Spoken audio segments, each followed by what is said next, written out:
if you think about how multiple institutions are breaking down and how millions of people can be individually impacted in very different ways, yeah? It could be on an economic issue. It could be, in what's been happening in the church, for example.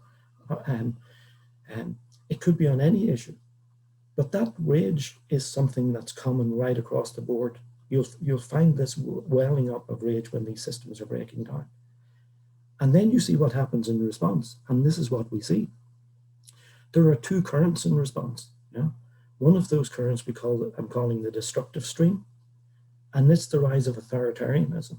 Yeah? It's the rise of Trump and all of the xenophobic nationalism and so forth. Yeah? So we call this the destructive stream because it's bringing us further from democracy and the protections we need, the thinking we need to get out of to deal with this system breakdown. But the other current that's happening that gives hope is the current of the creative response. All of the movements around the world that are demanding greater rethinking of economics, greater equality, greater gender equality, the Me Too movement, and so forth. The peace movement that's been there for decades. So I think in this age of rage, there is these two currents. And the question for economics is which one is it going to empower?